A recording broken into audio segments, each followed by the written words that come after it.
First half slow అవుతుంది, second half highlight ఉంది.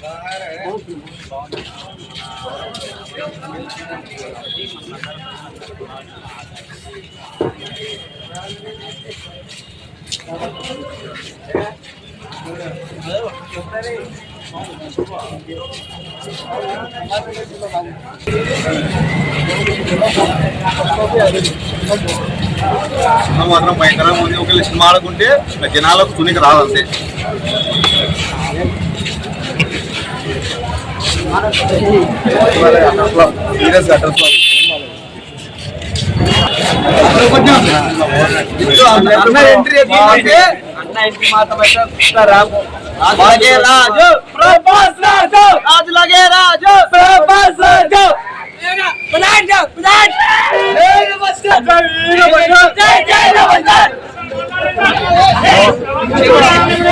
వదిలేస్తే సెకండ్ హాఫ్ నుంచి మూవీ భలే ఉంది బ్రో. ఒక 20 minutes ప్రభాస్ కి ఇచ్చేస్తారు. అక్కడ నుంచి మాటలు గీటలు సూపర్ ఉన్నాయి బ్రో. ప్రభాస్ డెడికేషన్ అయితే ప్రభాస్ కి అయితే మంచిగా చూపిస్తున్నారు సినిమాలో.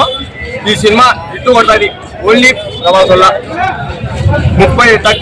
30 minutes కోసము హాల్ మొత్తం నిండిపోతుంది బ్రో. యాడ మంచి విష్ణు కెరియర్ లో ది బెస్ట్ మూవీ అంటే ఇదే. ప్రభాస్ తర్వాత ఇప్పుడు మన 30 సంవత్సరాల తర్వాత ప్రభాస్ ఈ సినిమాలో నటించడం జరిగింది. కానీ అప్పటి సినిమాను అప్పటి నుంచి ఇప్పుడు 30 ఏళ్ల వయసు వరకు పిల్లలు ఎవరే కానీ భక్త కన్నప్ప సినిమా అంటే ఏది తెలియదు, భక్త కన్నప్ప గురించి తెలియదు. ఇప్పుడున్న ఈ ట్రెండింగ్లో సెల్లులు ఈ పప్పు గేములు ఆడకుండా కన్నప్ప చరిత్ర ఎవరికి తెలియదు. తెలిసింది ఒకటే, ఛత్రపతి, సలార్, పుష్ప, దేవర.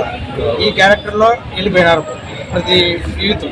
కానీ జనాలు చూపించాల్సింది తల్లిదండ్రులు. కన్నప్ప లాంటి చిత్రం అది ఒక భక్తి చిత్రం. భక్తి అంటే అది ఒక పుస్తకంలో ఒక పాఠ్యం కాదు, అది ఒక సారాంశము కాదు.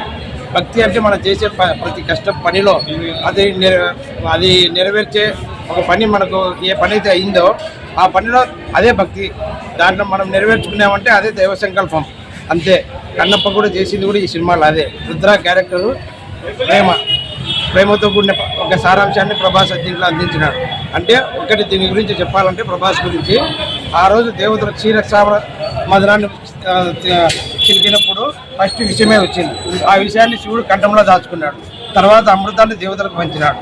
ఈరోజు స్వార్థము ప్రేమ అనే 2 సారాంశంపై సినిమా ఇండస్ట్రీ నడుస్తుంది. ఇక్కడ స్వార్థము ఎవడో బరాయించుతున్నాడు, ప్రేమను మాత్రమే ప్రభాస్ లాంటి 4 అగ్ర హీరోలు మాత్రమే ప్రేమను ప్రతి ఒక్కరికి ఎంతో మందికి ఆదర్శంగా సూపర్ స్టార్